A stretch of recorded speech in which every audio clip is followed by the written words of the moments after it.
So I took, there for a while, like I got to say, like I've been through the processes of, with you and a couple of other coaches, and I know the routines and what to do, you know what I mean? But I went through your coaching seminar too, and I do want to give you a plug on that one because that was fantastic. And I do recommend anybody that if you're thinking about being a coach, I would go through that program. I appreciate it. Highly recommend it.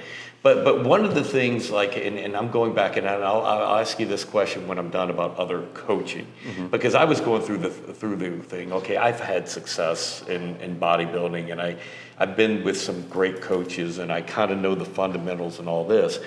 But you have an eye for something that I realize I just don't have developed yet, right? Meaning, like, you could look at somebody and look at me and just see, okay, you need a little more sodium. Okay, you need to fill out a little bit more. You need, you know what I mean? Yeah. I still think I'm probably better than 90% of the coaches out there, but I didn't have that eye, and I didn't have that. So tell me how. Go back through your history. Because it would just be crazy that here I'm looking at things and I'm just missing some things that you saw. Right, and that right there made me realize, okay, I need to go back and I need to study more, right?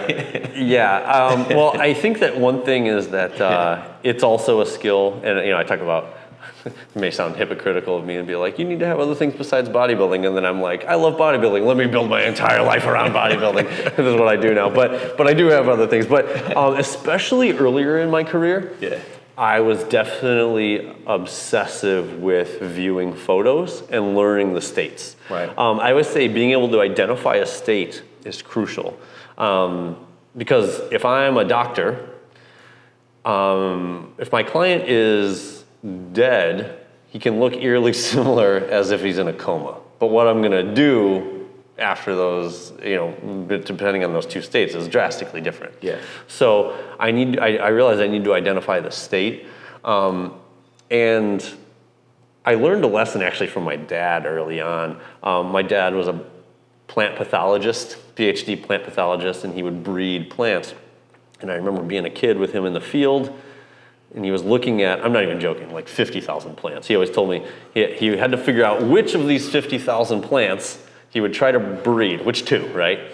And he said, I try to look at each one of them at least once. And he goes, and I narrow it down to a few, and then I look at those ones again. And they all looked the same to me. I was young, but I remember they all looked the same. And I was like, what are you seeing in these that makes you think these are the two? And he would kind of say, well, it's hard to explain. He'd be like, he'd show me a few things, like the texture here. The coloring here near the stem, this, that, and he'd be like, just my experience really tells me these are going to give me good results. And my dad was a damn good plant pathologist. And so still mostly looked the same to me. But I did kind of realize that, do you remember the first time before you got into the sport, do you remember the first time you actually looked at a bodybuilding lineup? I remember thinking, how are they judging this? All these guys look the same. Right, you know what I mean? Like, I couldn't tell the difference between the guy that was in first and the guy that was in 10th. They have big muscular dudes. I can't tell the difference. But over the time of seeing that lineup, you're like, oh, clearly, 1, 2, 3. Yeah. Your skill developed, your eye. Yes. It's the same thing. I mean, it is this thing that comes with repetition of viewing states of a person's physique. And God bless my clients early on. You caught me pretty early on. I don't remember when we worked together the first time in like 2013, 14. I don't remember how annoying I was in asking for photos. Probably fairly annoying. But I had a couple of clients early on, like in 2010 when I started coaching, 2009. I was annoying with clients. With photos. I'd be like, hey, we're gonna have a carb up day, a high carb day on Friday. I'm like, I want you to send me photos Friday morning. And so that way I would see how they looked completely flat, right?